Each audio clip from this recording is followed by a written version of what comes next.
Hi everyone, my name is Nadi Bhatnagar and welcome you all in this channel. तो आज की video में हम क्या सीखेंगे? देखो, आज हम करने वाले हैं हिंदी की क्लास 10th की एक कविता जिसका नाम है तो। और ये कविता लिखी है वीरेन डंगवाली जी ने। अब ये कविता जो है वीरेन डंगवाल जी की, ये बहुत छोटी सी कविता है और बड़ी आसान सी कविता, बहुत आराम से, मतलब आप एक बार पढ़ेंगे तो आई थिंक आपको बिल्कुल क्लीन हो जाएगी। ये एक तोप के बारे में कविता है जो कि 1857 में यूज़ की गई थी। अब ये तोप जो है वो आज अपना वर्णन बता रही है कि भाई मैं कभी कैसी हुआ करती थी और मैंने कितने लोगों को नष्ट कर दिया, लेकिन आज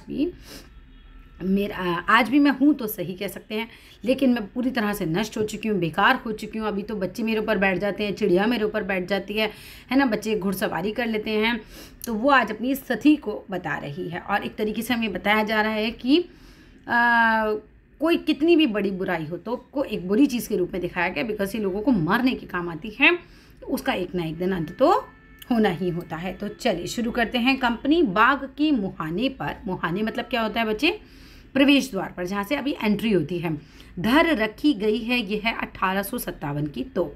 कंपनी बाग के मेन गेट के पास ये 1857 की तोप जो है वो रखी गई है। इसकी होती है बड़ी संभाल, इस तोप की बहुत संभाल होती है, यानी कि इसकी काफ़ी देखभाल होती है। विरासत में मिले कंपनी बाग की तरह, अंग्रेज़ों ने हमें कंपनी बाग दिया तो अंग्रेज़ों ने ये तोप भी हमें दी, राइट। तो वो कहते हैं कि जिस तरीके से विरासत में हमें कंपनी बाग मिला है, उसी तरीके से विरासत में हमें ये तोप भी मिली है। और जिस प्रकार से कंपनी बाग की देखभाल होती है, उसी प्रकार से इस तोप की भी देखभाल होती है। और साल में चमकाई जाती है 2 बार, और 2 बार साल में इस तोप को हम, जैसे कंपनी बाग साल में 2 बार बहुत चमकाया जाता होगा, ऐसे ही ये जो है साल में 2 बार चमकाई जाती है। सुबह शाम कंपनी बाग में आते हैं बहुत से सैलानी, ठीक है। उन्हें बताती है यह तोप कि मैं बड़ी जबर उड़ा दिए मैंने अच्छे अच्छे सूरमाओं के धज्जे।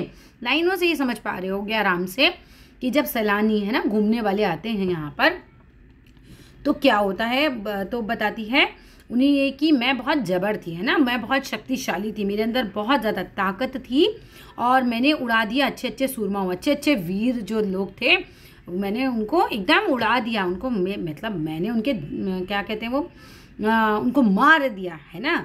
धज्जे मतलब एक तरीके से सूरमाओं के धज्जे उड़ाना मतलब वही है कि वो मेरे द्वारा जो है वो मार दिए गए, ठीक है, उनके चिथड़े उड़ा दिए गए कह सकते हैं।